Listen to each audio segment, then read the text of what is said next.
Hello welcome छ सबैलाई। आज चाहिँ हामी अब युनिट 2 को न्युमेरिकल गर्दैछौँ है त। अहिलेसम्म हामीले चाहिँ युनिट 1 को कम्प्लिटली लेक्चर सबै भ्यायौँ है। अनि युनिट 2 को पनि कम्प्लिटली थ्योरी पार्ट सबै भइसकेर अब चाहिँ हामी न्युमेरिकल हेर्दैछौँ एक्जाम पोइन्ट अफ भ्यूले है त। अब यसमा अब हामीले मेनली गर्ने भनेको चाहिँ यो ओल्ड इज गोल्डबाट हो है त। ओल्ड इज गोल्ड 2083 कोबाट हो है। अब यो इनफ छ हाम्रो लागि न्युमेरिकल गर्न, इनफ छ। बुकबाट गर्दा नि हुन्छ, तर प्रायः जब आइराखेको क्वेसन नै गरौँ न भन्ने हो है। त्यो गर्दाखेरि चाहिँ हामीलाई एक्जाम पोइन्ट अफ भ्यूले पनि सजिलो हुन्छ, तर त्यस्तो गाह्रो पनि छैन है। यो इकोनोमिक्सको न्युमेरिकल एकदमै सजिलो छ। एक्जाममा मार्क्स ल्याउन तपाईँ अलिकति राम्रो मार्क्स ल्याउनको लागि चाहिँ एकदमै हेल्प हुन्छ। त्यो न्युमेरिकल चाहिँ मजाले एउटा ओल्ड इज गोल्ड बुक चाहिँ किन्नुहोस् तपाईँहरूले है।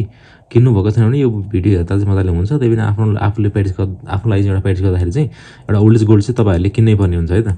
अनि अब हामी चाहिँ यो न्युमेरिकल गर्न जाँदैछौँ। 2 मार्क्सदेखि हामी सुरु गर्छौँ, अनि 2 मार्क्स गर्छौँ, अनि 10 मार्क्स गर्छौँ। यहाँबाट 15 मार्क्सको त आउँदैन। 2 र 10 को चाहिँ आज हामी कम्प्लिटली गर्छौँ है त। अब हामी हेर्छौँ 2 मार्क्सको न्युमेरिकल है त। यो चाहिँ अब हाम्रो 2 मार्क्समा चाहिँ खासै 2075बाट चाहिँ यता आएको छैन क्वेसन है, तर नआउला भन्ने आउन सक्छ है। अनि यसको चाहिँ 10 मार्क्समा चाहिँ क्वेसन लास्ट क्वेसन आएको भनेको चाहिँ 2080 पार्सलमा आएको रहेछ। तर हामी चाहिँ यहाँबाट प्र्याक्टिस गर्छौँ। त्यस्तो गाह्रो छैन, सजिलो छ। एक्जाममा के कथामा आइहाल्यो भने पनि हामीलाई चाहिँ नौलो कुरा भएन नि त, गर्न सकिन्छ नि त है। त्यस्तो गाह्रो एकदमै फर्मुला बेस छैन, एकदम सजिलो छ है त। मेनली चाहिँ अब तपाईँहरूले चाहिँ यसमा चाहिँ अब के बुझ्नुपर्छ, के फर्मुलाहरू छ है त, के फर्मुलाहरू छ त्यो चाहिँ मेनली बुझ्नुभयो भने तपाईँहरूलाई सजिलो हुन्छ है त। ओके, यो च्याप्टरमा चाहिँ हाम्रो मेनली चाहिँ अब 3टा फर्मुलामा रहेर चाहिँ हामी प्रायः सबै न्युमेरिकलहरू गर्छौँ है। अब फर्स्ट फर्मुला चाहिँ हाम्रो लिनियर, सुरुमा त डिमान्ड फङ्सन सप्लाई फङ्सन त सबैले पढिसक्नुभयो होला के हो भनेर। त्यसको फर्मुला पनि तपाईँलाई थाहा छ होला है त। अब हामी चाहिँ सुरुमा चाहिँ फर्मुलादेखि सुरु गर्छौँ। सुरुमा हाम्रो 1 नम्बरमा चाहिँ हाम्रो लिनियर डिमान्ड फङ्सनको फर्मुला है त। लिनियर मात्रै गर्छ हामी, नन लिनियर गर्दैनौँ है। लिनियर मात्रै पढ्छौँ नि त, त्यही भएर लिनियर डिमान्ड फङ्सन है त। सुरुमा यसको फर्मुला हामी हेर्छौँ। यसको फर्मुला के हुन्छ भन्दाखेरि चाहिँ क्युएक्स, क्यु भनेको चाहिँ अब क्यु भनेको चाहिँ डिमान्ड है त, क्वान्टिटी डिमान्डेड भन्छ नि त्यसलाई त। क्यु भनेको चाहिँ क्वान्टिटी डिमान्डेड। अनि यसको फर्मुला चाहिँ के हुन्छ भन्दाखेरि चाहिँ ए माइनस बी पिएक्स है त। ए माइनस बी पिएक्स तपाईँहरूलाई मैले अलरेडी एकचोटि त बुझाउँदा बुझिसकेँ, त्यही म भनिदिन्छु है त। यो भनेको के हो भनेर है त। अब पिएक्स भनेको त प्राइस अफ कमोडिटी, एक्स भनेको क्वान्टिटी डिमान्डेड है त। यो सबैलाई थाहै छ। अब ए र बी भनेको के हो त? ए भनेको चाहिँ इन्टरसेप्ट है। इन्टरसेप्ट भनेर तपाईँलाई एक्जाममा दिन सक्छ। ए भनेको चाहिँ इन्टरसेप्ट हो है। अर्को चाहिँ तपाईँलाई एटोनिमस भनेर दिन सक्छ। एटोनिमस डिमान्ड भन्नु भने चाहिँ ए नै हो है। त्यही भएर चाहिँ हाम्रो अब यो क्युएक्स र मैले पिएक्स त लेखिनँ, किनकि यो सजिलो छ, तपाईँले बुझिहाल्नुहुन्छ। अब यहाँ चाहिँ ए भनेको चाहिँ इन्टरसेप्ट, एक्जाममा तपाईँलाई इन्टरसेप्ट भन्न सक्छ है। अब इन्टरसेप्ट नभन्दा तपाईँलाई एटोनिमस पनि भन्न सक्छ है त। एटोनोमस है त। एटोनोमस है त, एटोनोमस डिमान्ड भन्छ है त्यसलाई त है। अब बी भनेको सबैलाई थाहै छ, बी भनेको स्लोप भइहाल्यो।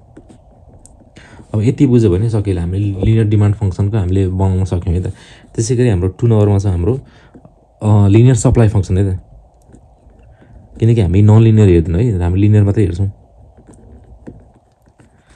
लिनियर सप्लाई फङ्सन, अब यसको फर्मुला के छ? सजिलो छ। अब यहाँ ए माइनस बी पिएक्स भयो भने यहाँ ए प्लस हुन्छ। सप्लाईमा जहिले पनि ए प्लस हुन्छ है त।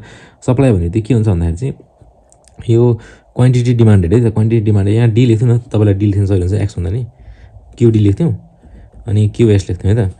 अनि ए प्लस बी पिएक्स, अब यहाँ पनि त्यही हो। अब तपाईँलाई यहाँ अब ए भनेको इन्टरसेप या एटोनिमस सप्लाई भन्न सक्ला, बी भनेको स्लोप भन्न सक्ला है त।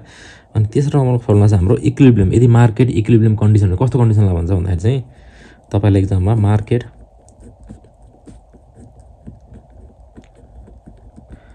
इक्विलिब्रियम कन्डिसन,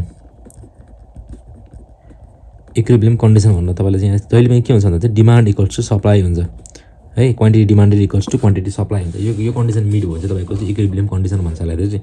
अब सजिलो छ, खासै गाह्रो केही पनि छैन। तपाईँले मेन चाहिने फर्मुला भनेको एउटा यो फर्मुला भयो है। अर्को फर्मुला भनेको यो सप्लाईको फर्मुला भयो। अर्को भनेको हाम्रो यो थर्डको है त। 3टा केस बुझ्नु पऱ्यो, केस भनौँ फर्मुला हुनु, यो 3टा केस तपाईँले चाहिँ बुझ्नु पऱ्यो। अब यति बुझ्यो भने तपाईँले यहाँ भएको सबै न्युमेरिकलहरू चाहिँ प्रायः जस्तो चाहिँ एटेम्प गर्न सक्नुहुन्छ है त। अब यहाँ मध्ये नयाँ के आयो भने म तपाईँले सिकाउँछु, नआत्तिनुहोस्। अब हामी फर्स्टमा जान्छौँ है त। फर्स्टको हेर्छौँ। लेट, अब के छ हाम्रो 75मा सोधेको क्वेसन छ यो चाहिँ है। यहाँ सुरुमा चाहिँ हामी यो 1 नम्बर क्वेसन गर्दैछौँ हामी न्युमेरिकलबाट चाहिँ 2 मार्क्सको है त। अब 2 मार्क्सदेखि सुरु गर्छौँ। 2 मार्क्सको 1 नम्बर क्वेसन गर्दैछौँ। यो चाहिँ हाम्रो आएको थियो 2075मा, 2075को क्वेसन नम्बर 2 मा है त। अब चाहिँ यहाँ के गर्छ भन्दाखेरि तपाईँहरूलाई चाहिँ यहाँ डिमान्ड फङ्सन दिएको छ। डिमान्ड फङ्सन भनेर एउटा दिएको छ, सप्लाई फङ्सन पनि तपाईँहरूलाई दिएको छ है।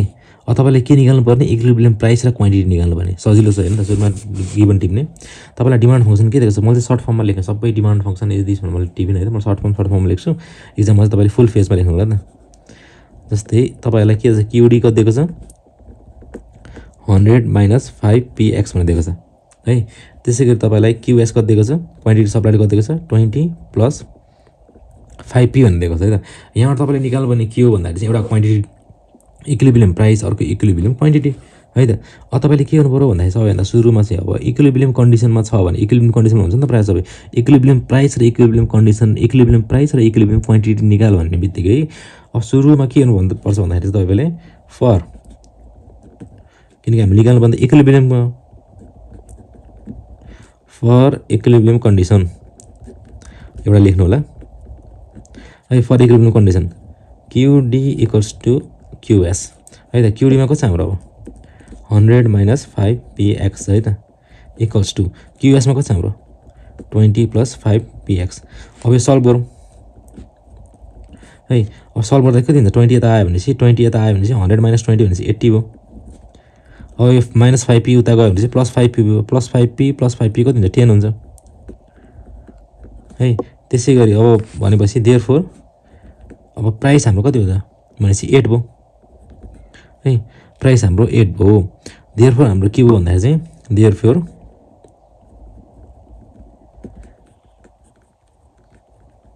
इक्विलिब्रियम प्राइस इज ₹8 भयो त हाम्रो।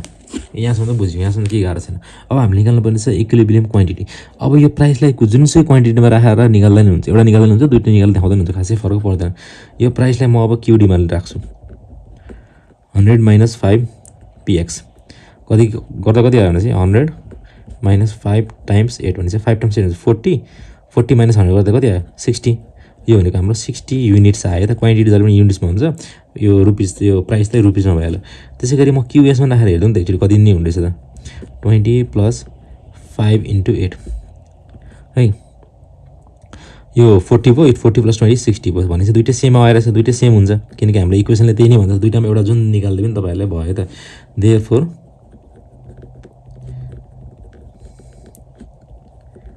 इक्विलिब्रियम क्वान्टिटी इज 60 युनिट्स हो। यसरी चाहिँ हामी चाहिँ गर्न सक्छौँ, सल्भ गर्न सक्छौँ। यो त खासै गाह्रो छैन है त। सबै यस्तै खालको प्रब्लमहरु छ, खासै गाह्रो केही पनि छैन। तपाईहरुले मजाले गर्न सक्नुहुन्छ है त। अब हामी अर्को क्वेशन हेर्छौँ। ओके, अब अर्को क्वेशन हेरौँ। अर्को क्वेशनमा के छ भन्दाखेरि चाहिँ हामीले सप्लाई सपोज डिमान्ड फंक्सन भन्दा हाम्रो डिमान्ड फंक्सन दिएको छ है त। सब यहाँ नि हामीलाई सप्लाई फंक्सन पनि दिएको छ। सेम निकाल्नु पर्ने इक्विलिब्रियम र क्वान्टिटी यसमा पनि सेम तरिकाले गर्ने है। क्यूडी = क्यूएस गर्ने निकाल्ने। अनि अर्को दिएको छ हामीलाई अब यो चाहिँ अलिकति फरक खालको क्वेशन छ है त। यो चाहिँ हाम्रो 3 नम्बर क्वेशन म गर्दैछु। यो चाहिँ हाम्रो सोधेको छ 2072 मा सोधेको रहेछ क्वेशन है त। यसमा के भनेछ भन्दाखेरि चाहिँ लेट एटोनिमस डिमान्ड ए चाहिँ एटोनिमस डिमान्ड भन्नुले तपाईलाई के भन्छ ए भनेको कति दिएको छ 200 दिएको छ। स्लोप दिएको छ हामीलाई -5 डेराइभ लिनियर डिमान्ड फंक्सन भनेको छ है त। यसमा हामीलाई के दिएको छ भन्दाखेरि चाहिँ हामीलाई एटोनिमस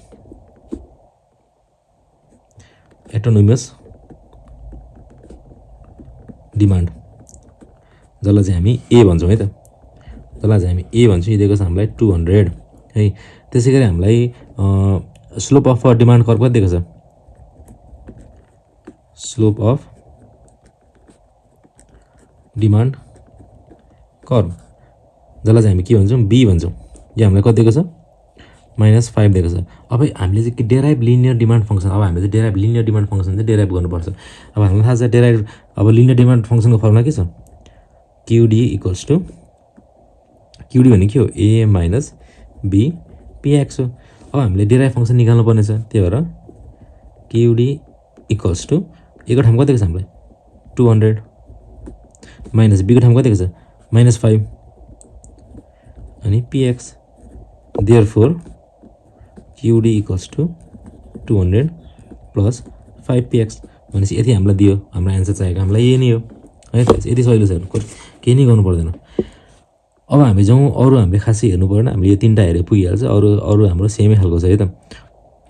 यसमा के भन्छ following schedule so the amount of the sandwich but on the household of Nepal यति does the behaviour of the household contact the law of demand. यहाँ ल अफ डिमान्ड फलो गर्छ कि नै त्यो हेर्नु पर्यो है। ल अफ डिमान्डले के भन्छ भन्दाखेरि चाहिँ जहिले पनि प्राइस बढ्यो भने डिमान्ड घट्छ, प्राइस घट्यो भने डिमान्ड बढ्छ।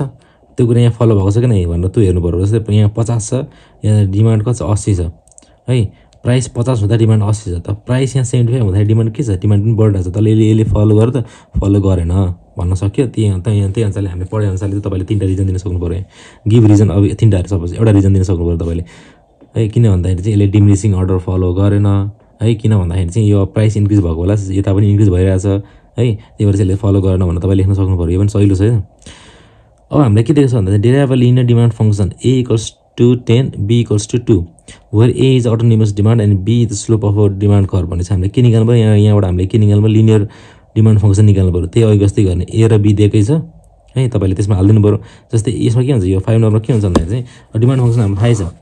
डिमान्ड फङ्सन भन्ने के हाम्रो भनेको चाहिँ QD = A - B PX demand function भनेको। अब यसमा हामीले A पनि दिएको छ है, A पनि दिएको छ, देयरफोर QD = A भनेको छ, A भनेको 10 दिएको छ, माइनस B भनेको 2 दिएको छ, 2PX। हाम्रो चाहिएको आन्सर यही हो। कति सजिलो छ, 2 लाइनमा आन्सर आयो। त्यसरी लास्टमा हामीले 6 नम्बर के दिएको छ भन्दा derive the linear supply function A = 10, B = यति where A is autonomous demand and B is the slope of curve. यहाँ फेरि त्यही निकाल्नु पर्ने है, फेरि त्यही निकाल्नु पर्ने। यो भनेको कति हुन्छ, 10 + 2PX मा सजिलो छ, सबै गरेर राख्नु परेन है त। यसरी चाहिँ हाम्रो यो 2 मार्क्सको सक्यो है त। 2 मार्क्सको खासै गाह्रो केही पनि छैन। अब चाहिँ हामी नेक्स्ट भिडियोमा चाहिँ हामी 10 मार्क्सको हेर्छौँ है त।